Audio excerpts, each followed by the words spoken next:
소명 이루리. 맡기신 소명 이루리. 맡기신 소명 이루리. 맡기신 소명 이루리.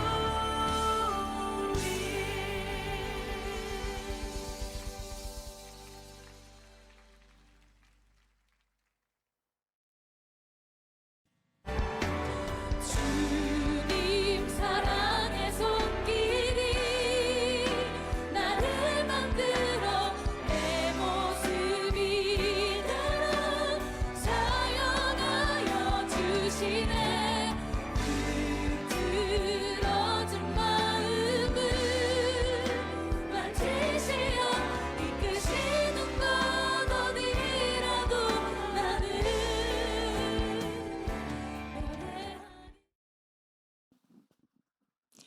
네, 한 주도 주님의 자녀로 살기를 애쓰시고 이 자리에 오신 여러분을 환영하고 축복합니다. 우리를 날마다 의의 길로 인도하시는 주님 앞에 우리가 이 시간 전심으로 찬양하도록 하겠습니다. 우리 함께 찬양하도록 하겠습니다.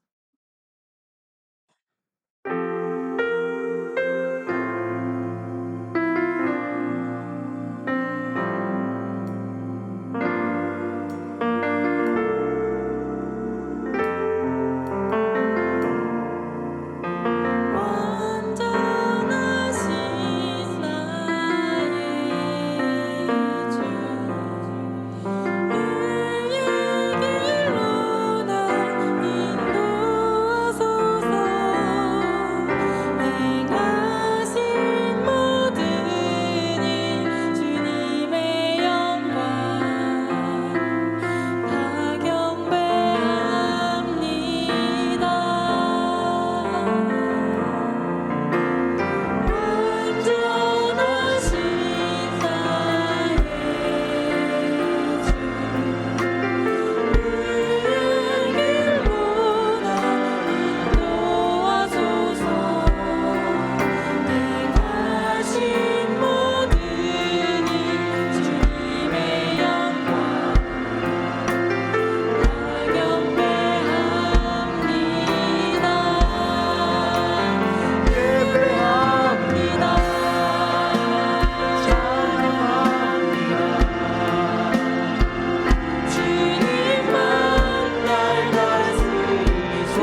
예배가 되기를 전심 우리 이 시간 찬양하는 시간 되기 원합니다.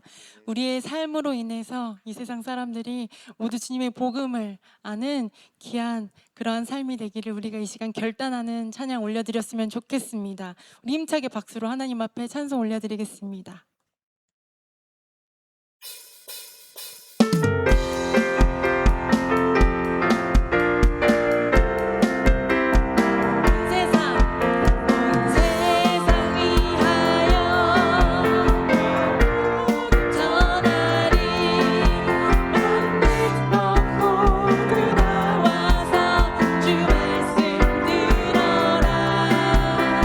주를 가져서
하나님께서 주신 말씀으로 우리가 이 시간 무장하여 하나님 한 주 동안도 빛의 사자로 나아가겠습니다. 이렇게 결단하는 시간 되었으면 좋겠습니다. 우리가 이 시간 하나님 그 말씀을 가지고 나아갈 때 하나님 우리가 이 세상 가운데 또 주님의 자녀로 찬양으로 승리하며 나아가겠습니다. 이렇게 고백하며 우리 이 시간 결단의 찬양 또 올려드렸으면 좋겠습니다.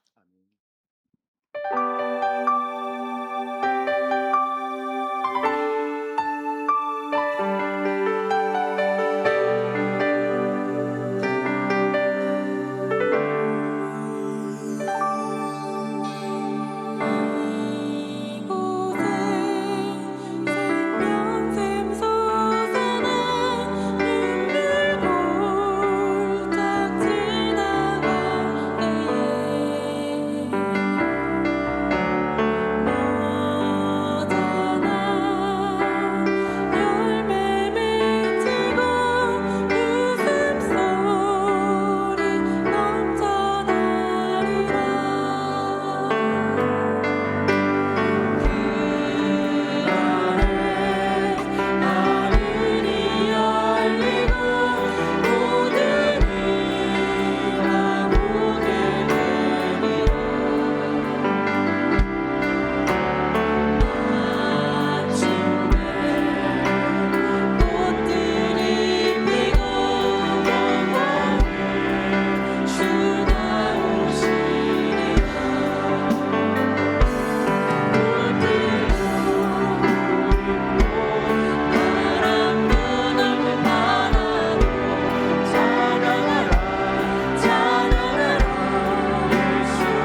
다 함께 일어서셔서 임례 찬양하심으로 2부 예배 하나님 앞에 드립니다.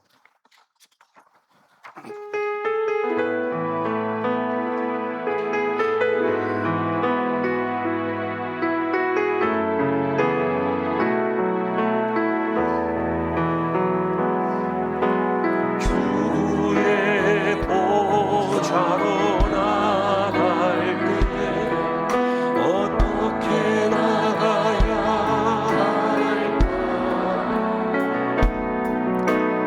나를 구원한 주의 십자가 그것을 믿으며 가네.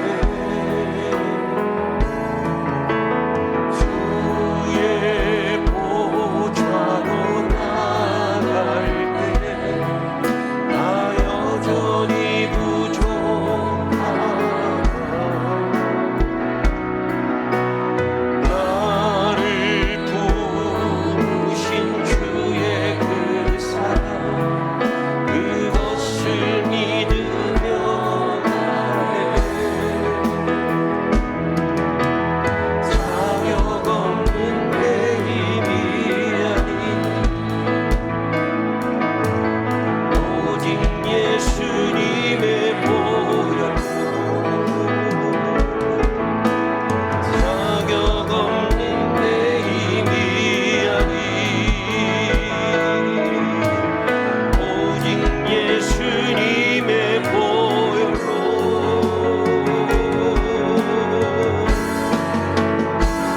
십자가의 보혈 완전하신 사랑 이미보다 강리로 십자가의 보혈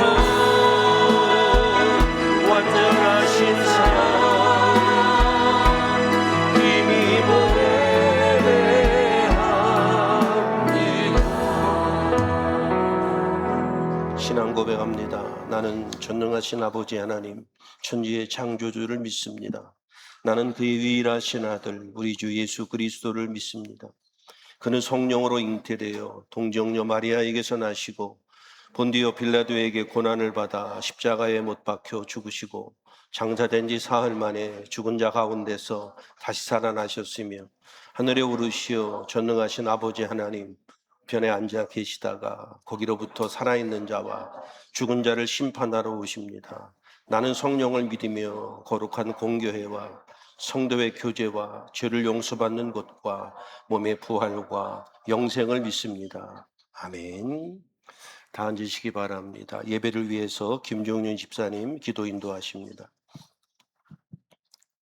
사랑과 은혜가 충만하신 하나님 아버지, 주님의 거룩한 성호를 찬양합니다.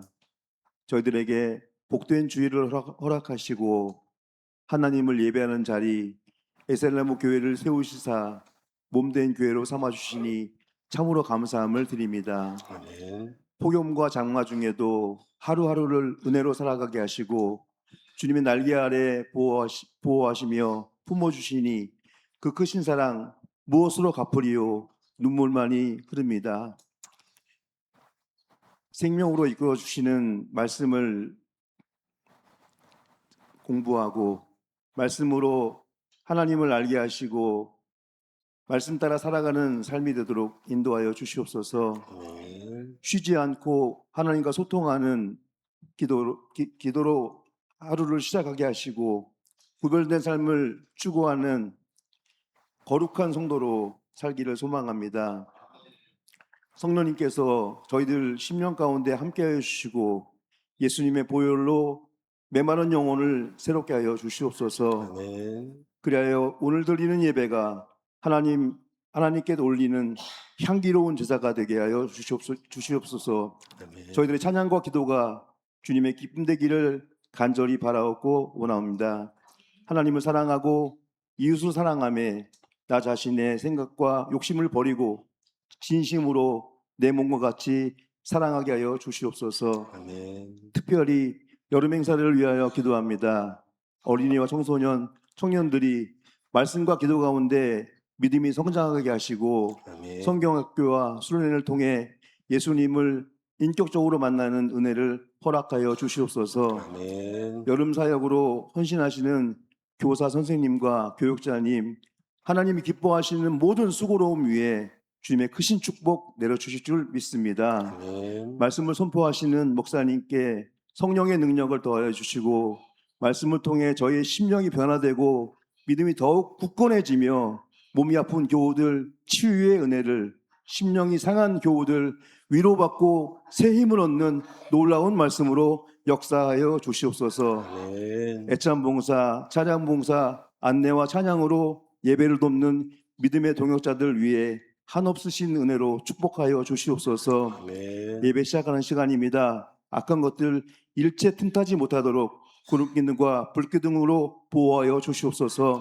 아멘. 마지막 때에 천사들의 큰 나팔 소리가 울리며 저희들의 이름이 불리우기를 소망하오니 그때까지 사랑으로 이끌어 주시고 손님으로 붙잡아 주시는 예수님의 이름으로 기도드리옵나이다. 아멘. 아멘.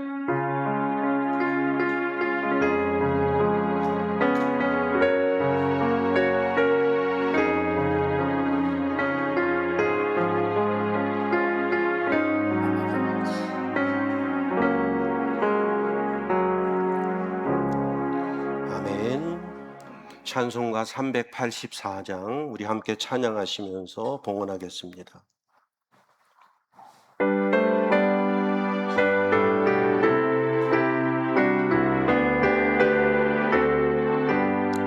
나의 갈 길 나가도록 예수 인도하시니 내 주 안에 있는 긍휼 어찌 의심하리요.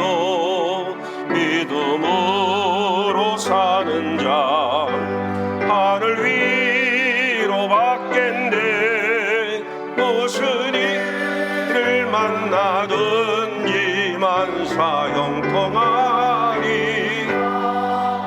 무슨 일을 만나든지 만사형통하리로.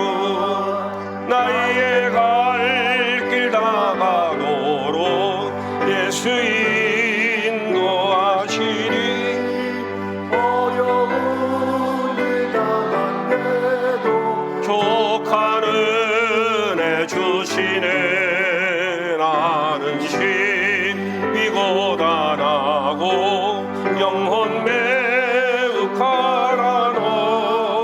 나의 앞에 에서 샘물 나게 하시네. 나의 배반 속에서 샘물 나게 하시네. 나의 갈 길 나가도록 예수 인도하시니 어찌 큰지 말로 할 수 없도록 성령 감화 받은 영혼아.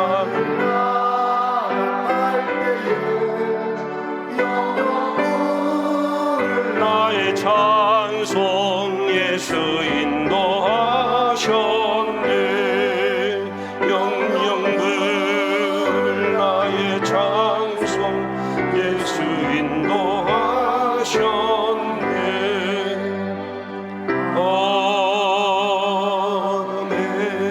아멘. 거룩하신 아버지 하나님 앞에 오늘도 귀한 예물을 드림으로 우리의 신앙을 주께 고백합니다. 하늘의 신령한 곳으로 땅에 기름진 곳으로 복의 복을 더하여 주옵소서. 10의 1조를 통하여 신앙을 고백하며 나의 모든 것이 하나님의 것임을 고백하는 손길마다 하나님의 입체적인 축복으로 덧입혀 주시며 저들의 사는 날 동안 하나님의 크신 도움의 은총이 늘 함께 할 수 있도록 축복해 주옵소서. 하나님의 교회를 위하여 드립니다. 헌신과 수고의 땀을 흘리며 하나님의 교회를 사랑하며 아끼는 성도들 자손이 복을 받게 하시며 귀한 믿음의 가문을 이루게 하옵소서. 감사의 예물을 통해 우리의 미래이신 하나님을 찬양합니다. 오늘 나의 현실이 힘들고 어려워도 선하게 인도하실 하나님을 믿는 믿음으로 감사의 예물을 드리오니 받으시고 하나님께서 나를 이렇게 인도하셨음을 내 입술로 고백하는 은총이 있게 해 주옵소서. 선교의 예물과 희생과 나눔과 애찬과 대접함으로 함께하는 손길들, 마음의 소원과 기도의 제목들이 응답되게 하옵소서. 이 시간도 주일 헌금을 통하여 예배에 동참하며 주님과 온전히 연합하기를 원하는 귀한 믿음의 성도들, 주시는 말씀을 통해 새로운 결단과 헌신이 있게 해 주옵소서. 이 교회를 세우시며 이 시간까지 인도하신 하나님, 성도들의 생명과 같은 물질을 통해 교회가 세워져 가며 지경을 넓히며 하나님의 나라의 복음을 전달하게 하셨사오니 저들을 더 많이 축복하셔서 우리의 사명을 잘 감당할 수 있도록 축복해 주옵소서. 드려진 모든 예물 위에 축복하오며 예수님의 이름으로 간절히 기도하옵나이다. 아멘. 교회 소식 전해드리도록 하겠습니다. 여름 한가운데 와 있죠. 이제 곧 아이들이 이번 주에는 방학도 하고 또 여러분들도 또 가족들이 휴가 계획도 세우시곤 할 텐데 다 예수를 다 믿으면 좋지만 가족들 가운데 예수를 믿지 않은 식구들도 있고 특별히 부부들 가운데에도 한쪽은 예수를 믿고 한쪽은 예수를 믿지 않고 뭐 이러니까 주의를 끼고 휴가를 가는 게 힘들어하는 분들도 계시는데 여러분들 고집만 부려도 될 일은 아니고요. 휴가 다녀오세요. 그날 주님이 오시면 어떡하지요, 목사님? 혹시 그러실 분 계신데 그날 못 왔다고 지옥 가고 그러는 거 아니니까. 무슨 얘기인지 아시겠죠? 자주 있는 일이 아니니까 여러분들이 지혜롭게 잘 하셔야지. 나는 교회 다니니까 뭐 주의를 못 지킨다. 뭐 나는 교회 다니니까 제사에 참여할 수 없다. 이런 소리 하지 말고 지혜롭게 잘 행동하셔서 여름 휴가들이나 이 시간들을 잘 하시고 저한테 얘기만 하고 가시면 되고요. 갔다 오실 때 조금씩 뭐 사다가 주면 아주 고맙게 먹겠습니다. 뭐 옥수수라든지 뭐 이런 거. 아셨죠? 어쨌든 여름 시간이 시작해서 지금 교회 못 오시는 분들이 이렇게 계시는데 자꾸 눈치를 보시는 것 같아요. 그러지 마세요. 그럴 일이 아무도 없어요. 편안하게 잘 다녀오시고 지혜롭게 저한테 잘 얘기해 주시고 그러시면 되겠습니다. 우리 올해부터 우리 큐티를 본격적으로 시작했는데 조금씩 이제 일상화되는 것 같은데 밴드에 올라오는 큐티에 꼭 참석하시고 하루를 시작하시기를 바랍니다. 여름 행사와 교회 일정으로 7월 찬양 예배 우리가 드리지 않습니다. 오늘부터 안 드렸고요. 2주에 그래봐요 2주예요. 점심 식사 이후에는 정관을 개정하려고 그러는데요. 실질적으로 이제 잘 맞게 정관을 대폭적으로 다 개정을 합니다. 그래서 1차적으로 개정위원회로 선정되신 분들은 참여해 주시고요. 저희들이 손을 1차로 다 보고 공동의회를 거쳐서 통과시키고 실행하도록 하겠습니다. 여름 행사를 위해서 기도해 주시고요. 다음 주가 성경학교가 시작이죠. 다음 주일날에. 그래서 일부 예배 다음 주일에는 일부 예배 드리지 않습니다. 꼭 기억하시고요. 2부 예배로 참석해 주시면 되겠습니다. 교육부 행사에 여러분들이 많이 헌신해 주시고 관심을 가져 주시기를 바랍니다. 다음 주에는 임직자 투표가 있죠. 그래서 장로님, 권사님 투표가 있는데요. 오전 10시부터 12시 30분까지 투표를 아침에 들어오시면 우리가 안내하시는 대로 투표를 하시면 되겠습니다. 오늘 잠깐 인사를 하도록 하겠습니다. 우리 김규원 집사님, 김규호 집사님, 김종민 집사님, 윤기주 집사님, 박은영 집사님 다 나오셔요. 잠깐만 나오세요.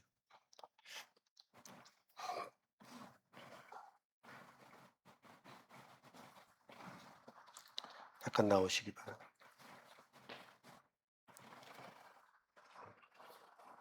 우리 네 분이 장로 후보고요. 우리 한 분이 권사 후보인데요.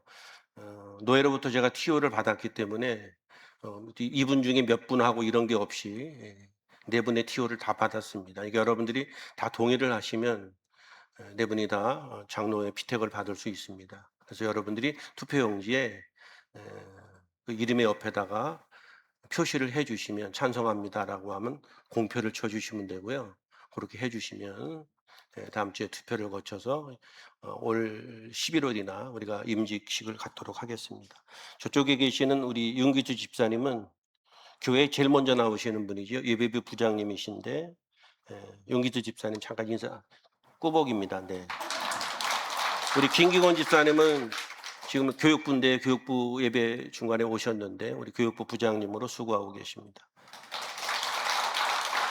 우리 김기호 집사님은 새가족부 부장님이시고요. 우리 김정린 집사님은 찬양부. 네. 절대로 인물을 본 거는 아니다고 여러분들한테 양해를 구합니다. 우리 박은영 집사님은 화도에서 계속 오고 계시는데 잘 헌신하고 섬기는 딸입니다. 박은영 집사님 인사하시기 바랍니다. 고맙습니다. 자, 들어가십시오. 고맙습니다.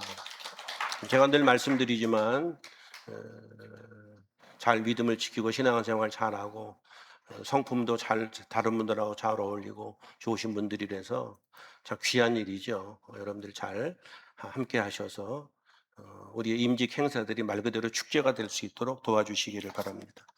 오늘 함께 예배해 주신 분들 감사드리고요. 서로 인사들 나누시죠. 반갑습니다. 반갑습니다. 반갑습니다. 반갑습니다. 예, 하나님 말씀 보시죠. 창세기 12장 1절과 4절, 22장 11절에도 14절 함께 합독하겠습니다. 주님께서 아브라함에게 말씀하셨다. 너는 내가 살고 있는 땅과 내가 난 곳과 너희 아버지의 집을 떠나서 내가 보여주는 땅으로 가거라. 내가 너로 큰 민족이 되게 하고 너에게 복을 주어서 내가 크게 이름을 떨치게 하니 너는 복의 근원이 될 것이다. 너를 축복하는 사람에게는 내가 복을 베풀고 너를 저주하는 사람에게는 내가 저주를 내릴 것이다. 땅에 사는 모든 민족이 너로 말미암아 복을 받을 것이다. 아브라함은 주께서 말씀하신 대로 길을 떠났다. 롯도 그와 함께 길을 떠났다. 아브라함이 하란을 떠날 때의 나이는 75이었다. 그때 주님의 천사가 하늘에서 아브라함아 아브라함아 하고 그를 불렀다. 아브라함이 대답하였다. 예, 여기 있습니다. 천사가 말하였다. 그 아이에게 손을 대지 말아라. 그 아이에게 아무 일도 하지 말아라. 내가 너의 아들, 너의 외아들까지도 나에게 아끼지 아니하니 내가 하나님 두려워하는 줄을 내가 이제 알았다. 아브라함이 고개를 들고 살펴보니 숯불 속에 수장 한 마리가 있는데 그 뿔이 숯불에 걸려 있었다. 가서 그 수장을 잡아다가 아들 대신에 그곳으로 번제를 드렸다. 이런 일이 있었으므로 아브라함이 그곳 이름을 여호와 이레라 하고 하였다. 오늘날까지 사람들은 주님의 산에서 준비될 것이다는 말을 한다. 아멘. 설교를 준비하면서 2022년 한 해 어떤 말씀을 전했나 쭉 살펴봤더니 특징이 뭐죠? 한 달 한 달 우리가 시리즈로 말씀을 쭉 나누었던 그런 흔적들이 있고요. 새로웠습니다. 그리고 요즘에 최근에는 늘 목회자는 그렇지만 집에서 가만히 앉아 있는 시간이 많이 있습니다. 아마 나의 미래는 하나님이다. 오늘 두 번째 시간인데 이 설교가 마치고 나면 우리의 믿음을 증명할 길은 우리의 삶으로밖에 증명할 수 없다. 이런 주제로 여러분들하고 함께 말씀을 나누지 않을까 그런 생각을 합니다. 우리는 요전에 살펴봤던 것이 믿음은 선택입니다 라는 주제로 말씀을 나누었고요. 지난 시간부터는 나의 미래는 하나님입니다 라는 주제로 말씀을 나누고 있습니다. 오랜 동안 목회를 하면서 가만히 생각해 보니 제가 자주 반복적으로 표현하는 내용들이 있었는데 그 중에 하나가 나의 미래는 하나님이다 라는 주제가 그 주제였습니다. 지난주에는 어떤 분하고 식사를 하는데 우리가 이 시간 나의 미래는 하나님이라는 주제로 지난 시간에 말씀을 나눴잖아요. 그분하고 식사를 나누는데 제가 역전을 당해갖고 목사님 우리의 미래는 하나님입니다. 그런 식의 설교를 잠깐 들었는데요. 기분이 나쁘지 않았습니다. 우리 교우들이 그런 말씀을 마음에 담고 있다는 것이 너무 기쁘기도 했습니다. 인생이라고 하는 것은 모든 사람들에게 동일하게 한 번도 가지 않는 길을 가는 것이 인생입니다. 내일을 알 수 없는 순례. 그렇죠? 그래서 성경은 내일이 내 것이 아니라는 사실을 아는 것을 선이라고 말합니다. 사람들은 선과 악을 구분할 때 자꾸 도덕적인 기준으로 선과 악을 구분하는데 성경은 그런 수준 낮은 얘기로 선과 악을 구분하지 않고 죄에 대해서 정의를 내릴 때 내일이 내 것이라고 하는 것을 인정하지 않으면 그걸 죄라고 보고 내일이 내 것이 아니라는 사실을 인정할 때 그것을 선으로 보는 겁니다. 야고보서에서 이야기하는 이야기죠. 여러분 우리가 여행을 떠날 때 가장 먼저 하는 것은 우리가 여행 갈 곳에 대한 정보를 수집하죠. 얼마 전에 우리 터키, 그리스, 이태리 함께 교우들하고 다녀올 때에도 가기 전에 거기가 어떤 곳인지 온도가 어떤 것인지 다 이 정보를 해갖고 가잖아요. 괜히 했다 싶어요. 왜? 너무너무 정보들을 다 알고 왔으니 나는 아무것도 안 하고 가도 됐는데 왜 그거를 정보를 아느라고 노력을 했는지. 하여간에 내가 가는 곳에 대한 정보죠. 국외는 물론이고 국내를 갈 때에도 정보를 다 우리가 얻어놓잖아요.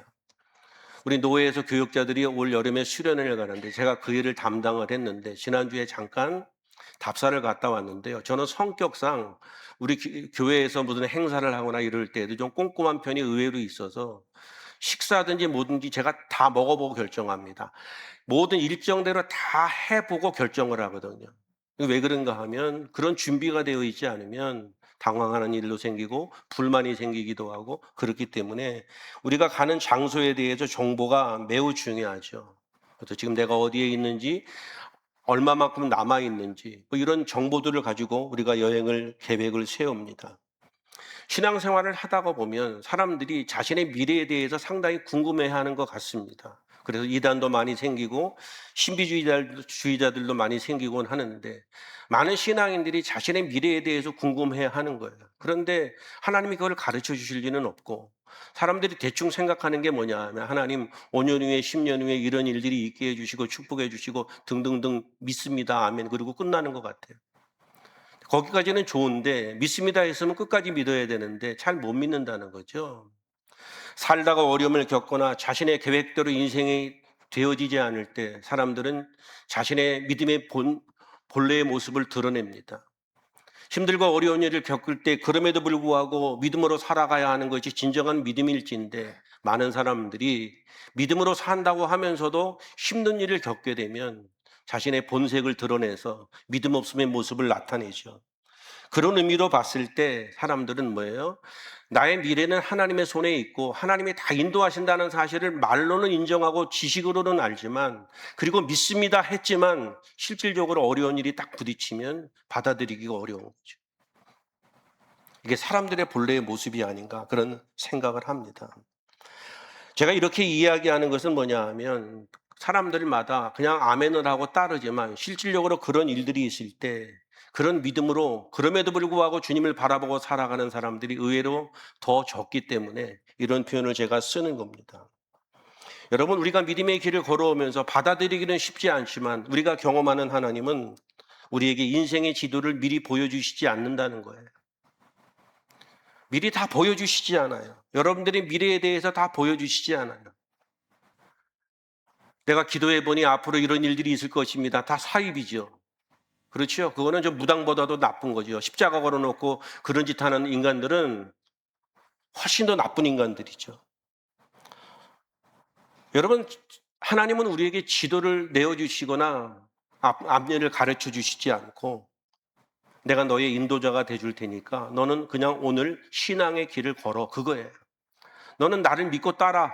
오늘 어떤 상황 가운데에도 믿음을 지키고 신앙생활을 잘하는 것이 믿음이야. 이러면서 미래에 대한 어떤 것들을 보여주지 않고 오늘의 믿음을 살라고 이야기를 합니다.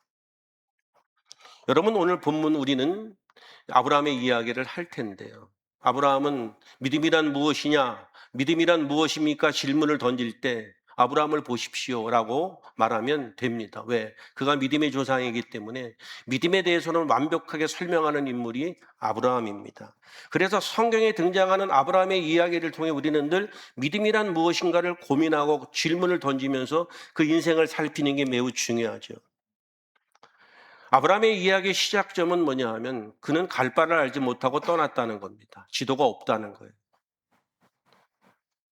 아무런 정보가 없는데 떠났다. 이게 믿음의 시작이라고 하는 것을 성경이 이야기하는 겁니다. 그렇죠? 지도를 가지고 걷지 않았습니다.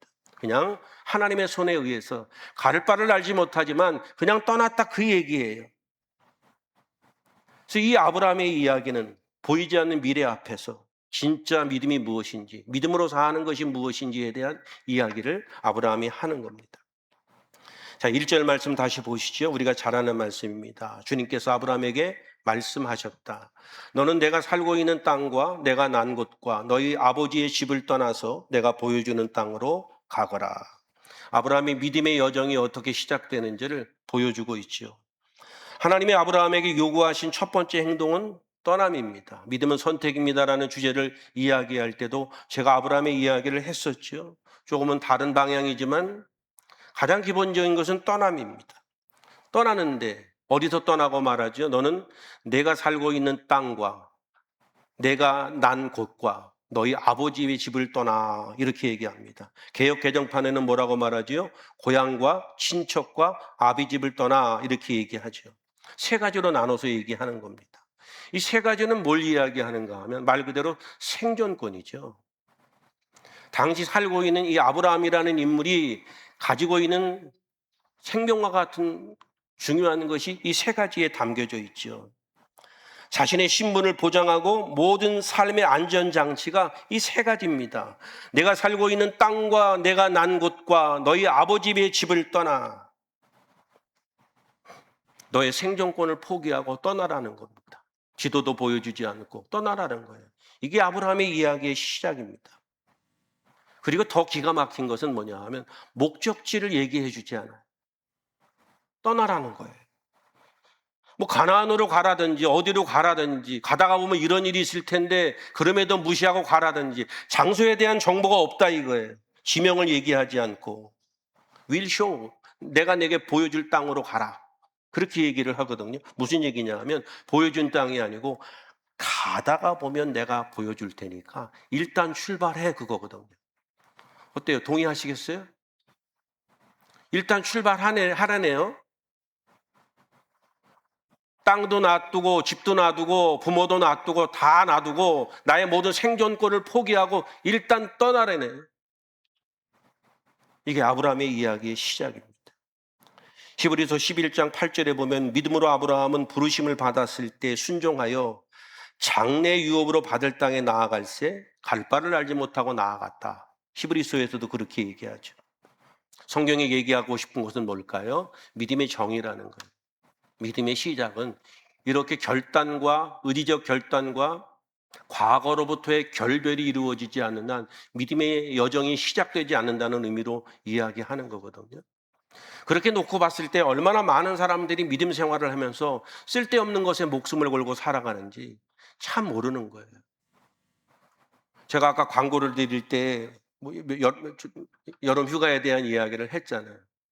사람들은 쓸데없는 데 생명을 건다니까요.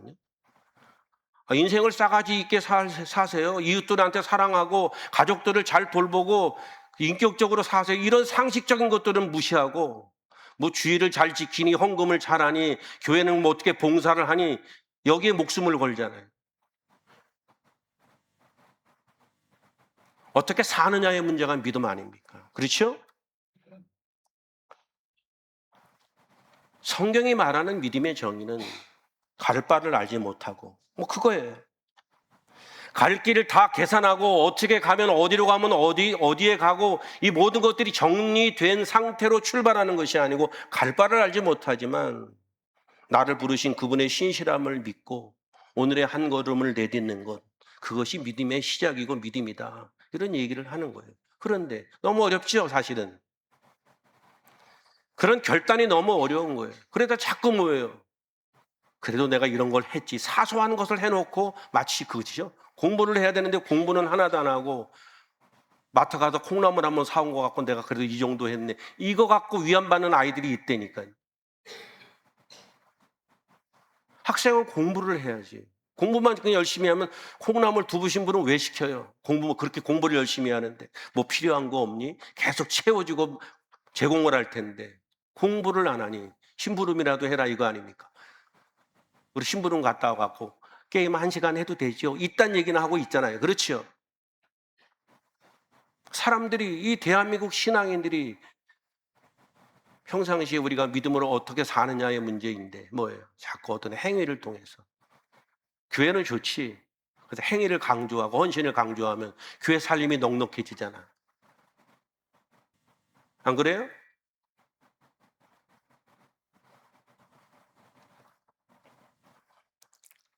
사람들은 자꾸 미래가 안정적인 조건이 확보가 돼야 미래가 행복할 것이라는 생각을 갖습니다. 그냥 들으면 맞지요. 그런데 인간의 모든 생각은 가만 놔두면 다 죄성을 기반으로 해요. 자기가 생각할 때에는 당연한 것 같고 옳은 것 같지만 이 인간의 모든 생각은 다 죄를 기반으로 하고 있기 때문에 맞는 것 같지만 틀린 게 너무 많아요. 믿음을 가지는 신앙인들, 저와 여러분들의 미래는 안정적인 환경에 있는 것이 아니고 나를 인도하시고 나를 이끄시는 하나님께 있다는 사실을 꼭 기억하시기를 주님의 이름으로 축복합니다.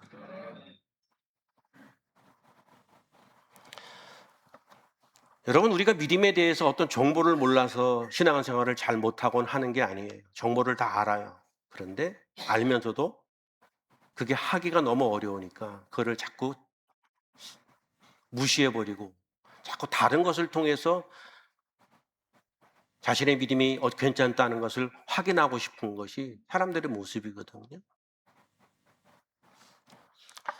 사람들이 믿음의 결단을 하며 나아가기가 상당히 어려운 것은 뭐냐 하면 하나님의 약속과 현실이라고 하는 간격이 너무 커요. 아브라함도 그게 고민이었어요.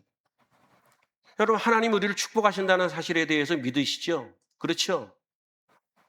축복하신다는 사실에 대해서 믿는데 그리고 우리가 아멘을 했으면 다음 주부터 막 축복해주면 너무 좋잖아. 그런데 축복해준다는 것을 믿는다고 얘기했는데 소식이 없네? 통장에 뭐가 찍히질 않네? 약속과 현실의 간격이 너무 큰 거예요. 아브라함은 25년이었거든요.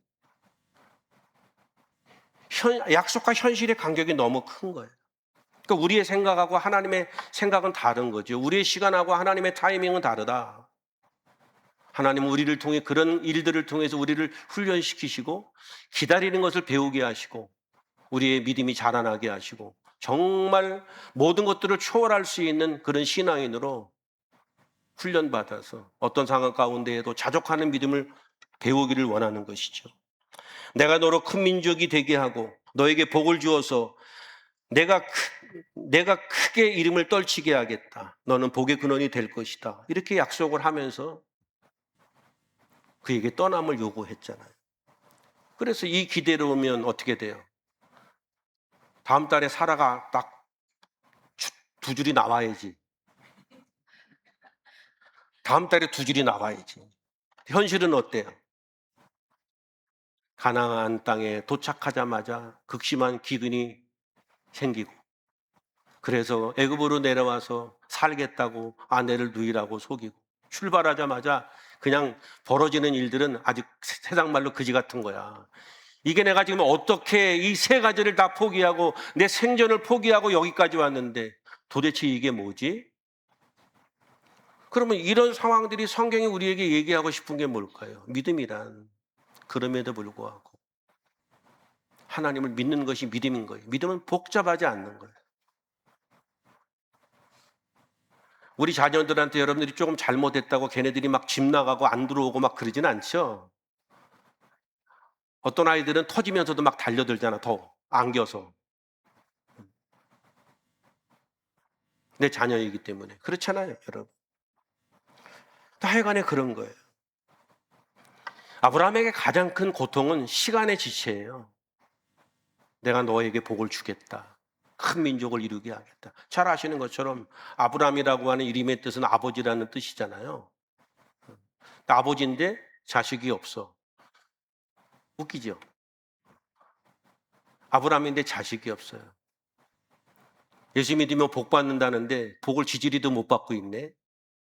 뭐 그런 걸 얘기를 하는 거예요. 그러니까 훨씬 더 마음이 조급하겠죠.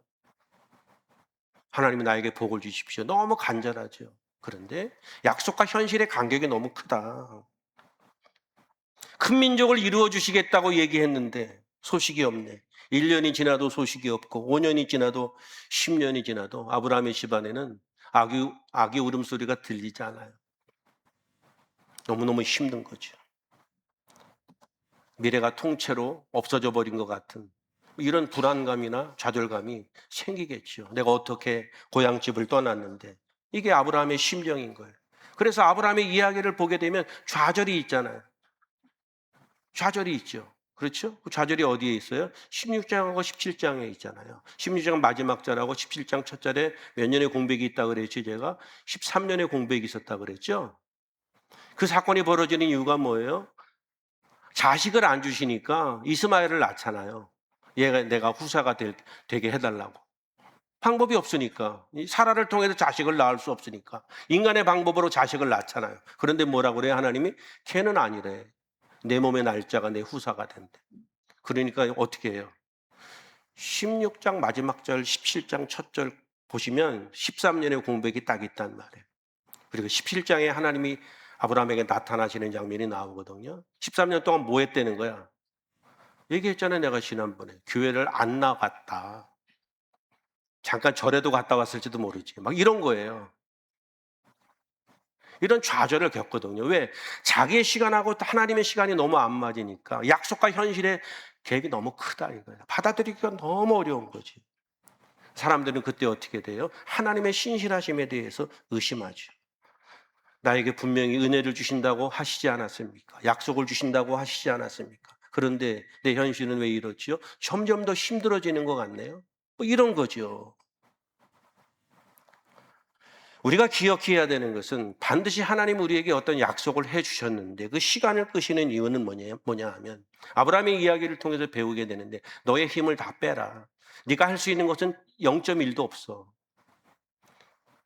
너는 너의 인생에 대해서 네 스스로가 너의 미래를 준비할 수 있다고 생각하지만 하나님이 하나님의 백성들에게 말씀하시는 것은 너의 미래에 대해서 네가 할 수 있는 것은 조금도 없어. 힘 다 빼고 하나님께 전적으로 의존하고 맡기려고 하는 그 시간을, 그 훈련의 시간을 만드시는 것이 시간을 끄시는 이유지요. 인간은 인간의 힘으로 아브라함은 이스마엘을 낳기도 해보지만 내가 내 힘으로 어떤 것을 한 것이 하나님이 나에게 주시는 미래라고 생각하지만 하나님은 뭐예요? 그 싹을 잘라버리시는 거죠. 나의 미래는 전적으로 하나님께 있다는 것을 이야기하는 거예요. 아브라함이 100세가 되었을 때 이삭을 낳았는데 그것이 주는 교훈이 뭐죠? 네가 자식을 낳을 수 있는 가능성은 제로라는 얘기예요. 그때 하나님이 그에게 주셔요. 어려운 이야기인데 17장에 가면 하나님이 아브라함에게 찾아오셨는데 아브라함이 하나님 앞에 엎드린다는 표현이 나옵니다. 처음 엎드리는 거예요. 그리고 그 이후에 벌어지는 게 할례가 나오죠. 할례. 할례가 뭔지 아시죠? 요즘 말로 말하면 포경수술과 같은 것인데 아브라함의 할례가 우리에게 주는 교훈은 뭐냐 하면 너는 더 이상 자식을 낳을 수 없어요. 왜? 남자의 생식기를 자른다는 상징적인 의미니까 너는 육신적으로는 이제 자식을 낳을 수 없는 인간이야. 그리고 나서 자식을 낳거든요. 인간이 인간의 힘으로 뭔가를 할 수 있는 가능성이 제로. 그때 어떤 일이 벌어져요? 하나님의 일하심이 벌어지는 거죠. 이게 하나님의 타이밍은 거기서부터 시작된다는 것을 성경이 이야기하는 거죠. 그래서 100세가 되었을 때 아브라함이 이삭을 낳아요. 이게 하나님의 시간이에요. 하나님의 시간과 인간의 시간의 그 간격이 너무 커서 인간이 힘들지만 그럼에도 불구하고 믿음은 끝까지 믿는 것이 믿음이라는 것을 아브라함의 이야기를 통해서 배우게 되죠. 그리고 나서 결정적으로 잘 아시는 것처럼 아브라함의 인생의 믿음의 마지막은 어디에 있죠? 큰 시험대가 되는 것이 그 아들을 바치라는 거죠. 그게 가장 큰, 아브라함이 가장 넘기 어려웠던 것이 모리아 산이죠. 이삭이 자라서 청소년이 됐는데 어느 날 아침에 갑자기 하나님 말씀하시는데 내 아들 내 사랑하는 독자를 번제로 드리라는 거죠. 번제가 뭔지 아시죠? 짐승을 잡아서 각을 떠갖고 다 태워버리는 게 번제거든요. 싹 태워버리는 거예요. 그 아들이 누구죠? 100세 얻었단 말이에요. 내 생명보다 더 귀한 자식이 그 아이라고요. 그래서 영적으로 보면 이 아이는 한 명의 아이지만 한 명이라고 하는 개념을 넣을 수가 없는 그냥 모든 것이 이 아이예요. 아브라함의 인생의 모든 것이죠. 하나님이 나에게 축복해 주신 그 전부가 이삭 그 자체란 말입니다. 그래서 이삭이 죽는다라고 하는 것은 아브라함에게 있어서 미래는 없다는 얘기예요. 그걸 이제 상징적으로 보여주는 거죠. 이해하셔요? 이해할 수 없는 명령이죠. 하나님의 약속과 정면으로 부딪히는 모순되는 그 하나님의 요구가 아들을 바치라는 거죠. 그런데 신기하게도 아브라함의 반응이 22장 3절에 보면 아브라함이 다음날 아침에 일찍이 일어나서 나귀의 안장을 지우고 모리아산으로 향했다고 기록하죠. 상식적으로 생각해 보면 밤새도록 도대체 이럴 수가 있겠습니까? 이럴 수가 있습니까? 하나님하고 흥정을 하고 뭐 단판을 짓든지 그래야 정상인데 밤새 고민하고 이 사람이 결론 지은 건 뭐예요? 해가 뜨기만을 기다렸지 아침에 일찍 일어나서 안장을 지우고 아이를 데리고 모리아산으로 가는 거죠. 도대체 이런 순종이 어떻게 가능했을까? 히브리서 11장 19절은 이 장면을 얘기하는데 그가 하나님이 능히 이삭을 죽은 자 가운데서 다시 살리실 줄로 생각한지라. 아브라함이 그동안 갈대아 우르를 떠나와서 수많은 갈등과 어려움 가운데 하나님에 대해서 충분히 경험한 거예요. 그래서 이 아이를 바치라고 했지만 아브라함에게는 뭐예요? 여호와 이레의 믿음이 이미 있었던 거지. 그래서 이른 아침에 순종하여 그 아이를 데리고 가는 거지. 깨달은 거예요. 뭐를? 내 미래는 이삭이 아니고 내 미래는 하나님의 손에 있다는 것을 이미 깨달은 거예요. 사람들이 인생을 살아가면서 이삭과 같은 존재를 붙들고 살죠. 믿음을 이야기하면서도 하나님 앞에 늘 이야기할 때 이것만은 안 됩니다.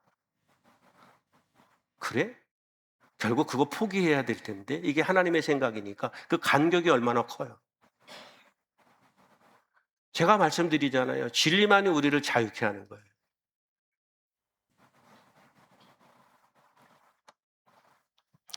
내 아들을 죽음에서 다시 살릴 수 있는 그 전능하신 하나님, 내가 살아오는 날 동안에 방황하고 갈등했지만 그 약속을 지키셨던 그 하나님이 나의 미래다. 내 미래는 이삭에게 있지 않다. 이게 아브라함의 이야기죠. 그리고 그것이 믿음이라는 것을 이야기하는 겁니다. 모리아산 정상에서 칼을 빼들었습니다. 아들에게 내리치려는 순간 하늘에서 음성이 들렸지요. 그때 주님의 천사가 하늘에서 아브라함아 아브라함아 하고 그를 불렀다. 아브라함이 대답하였다. 예, 여기 있습니다. 천사가 말하였다. 그 아이에게 손을 대지 말아라. 그 아이에게 아무 일도 하지 말아라. 내가 너의 아들 너의 외아들까지도 나에게 아끼지 아니하니 내가 하나님 두려워하는 줄을 내가 이제 알았다. 뭐예요? 그리고 나서 아브라함이 눈을 들어서 바라봤더니 수풀에 수장 한 마리가 걸려있는 것을 발견하죠. 그리고 거기서 그 양을 잡아서 번제를 드리고 난 이후에 등장하는 단어가 뭐예요? 여호와 이레. 여호와 이레가 뭐예요? 하나님이 내일을 준비하신다는 거 아닙니까? 성경이 우리에게 뭘 얘기하고 싶을까요? 여호와 이레는 언제 우리에게 오는가?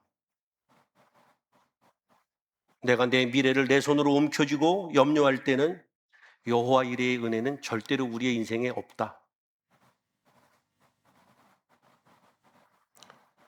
여호와 이레의 하나님을 경험할 수 없다. 내 미래가 내 손에 있고 내 힘으로 내 인생을 살아가려고 하는 사람들에게는 여호와의 이레를 경험하기가 어렵다.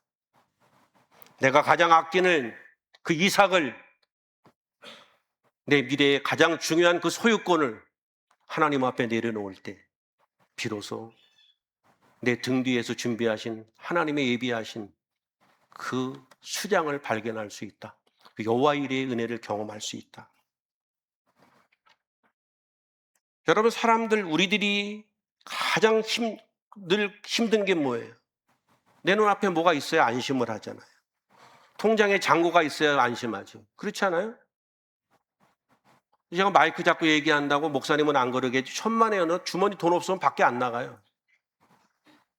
주머니에 돈이 있어야 밖에 나가. 누구한테 밥을 사줄 있어야 나가지. 괜히 주머니 돈이 없고 통장에 돈이 없고 그러면 괜히 우울하고, 그렇죠? 시비 걸고 싶고 막. 그렇지 않아요?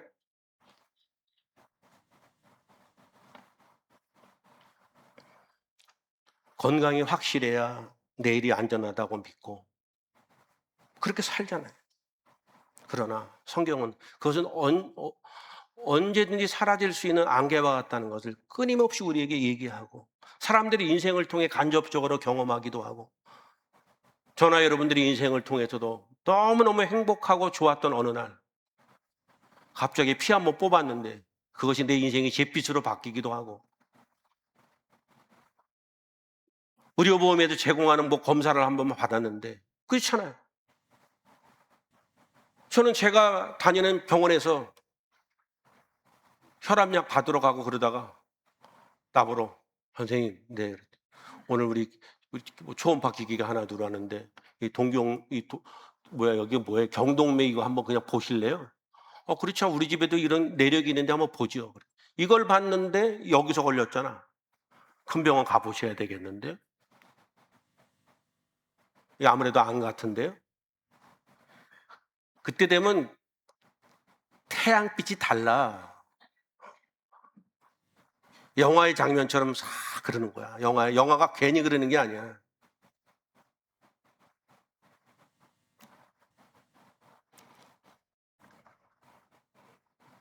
진짜 믿음은 이삭이 없어도 이삭을 주시고 이끄시는 하나님께 소망을 두고 살아가는 것이 진짜 믿음이라는 것이. 그래서 아브라함이 그 오랜 시간 동안에 자식 얻기를 그렇게 구했다가 25년 만에 얻었는데 그 자식이 이제 좀 커서 자식 노릇 좀 할 때쯤 돼서 그 아이를 요구하시는데 아침에 일찍 일어나서 나귀 안장을 채우고 하나님 앞에 그 아이를 드리러 가는 것은 나의 미래는 하나님께 있다라고 하는 것을 아브라함은 깨달은 거예요. 내일의 어려움 때문에 내일의 미래가 분명하지 않아서 염려하고 걱정하는 분들이 계시나요?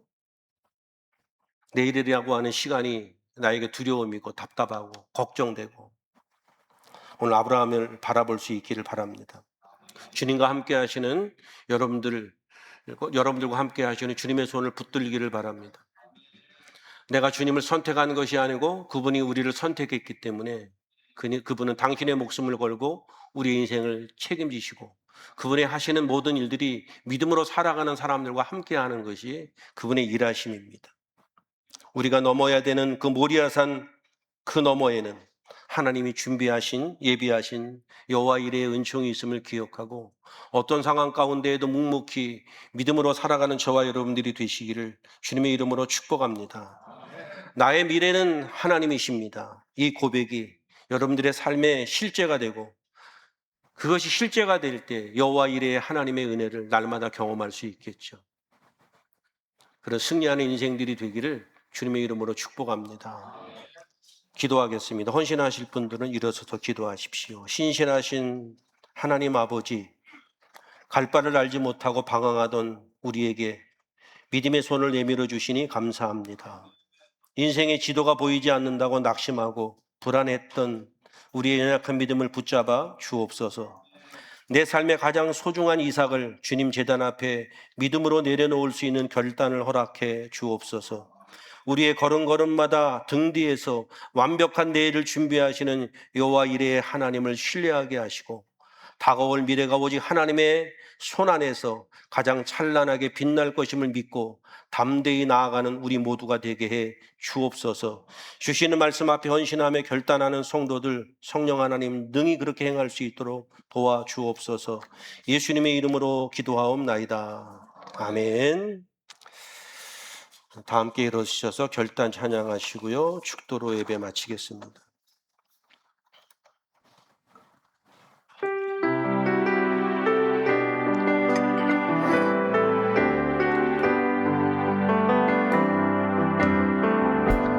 마음속에 어려움이 있을 때 마음속에 어려움이 있을 때 마음속에 어려움이 있을 때 주님 내게 먼저 오사 내 마음을 만지고 주님 앞에 나올 수 없을 때 주님 앞에 나올 수 없을 때 주님 앞에 나올 수 없을 때 주님 날 먼저 안으시네. 봄에도 불구하고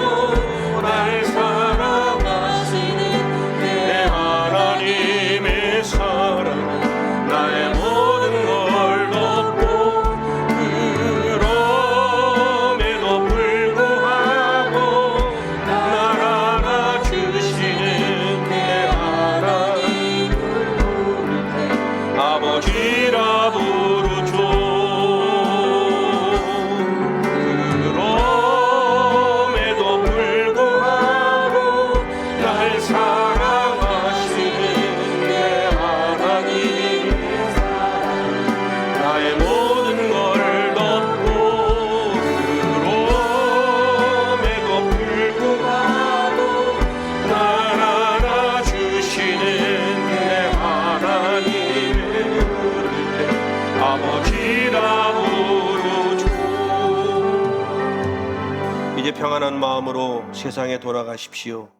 선한 일의 용기를 가지시며 악을 악으로 갚지 마십시오. 항상 연약한 자를 도우시며 병든 자를 찾아보시며 곤란당하는 이웃을 위로하십시오. 모든 사람을 존경하시며 주님께 봉사하고 주님을 사랑하십시오.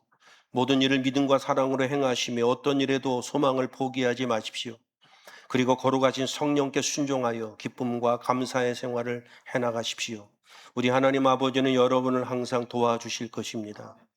지금은 우리 주님 예수 그리스도의 은혜와 하나님 아버지의 크신 사랑과 성령님의 인도 역사 충만 내주 교통하심이 오늘 예배하고 돌아가는 사랑하는 성도들 머리 위에와 저들의 가정과 자녀와 환경 위에와 하나님 나라의 복음을 위해 세움을 입은 우리 에슬라모 교회 공동체 위에와 이 나라 이민족 이 백성 위에 이제로부터 영원토록 함께 계실지어다. 아멘.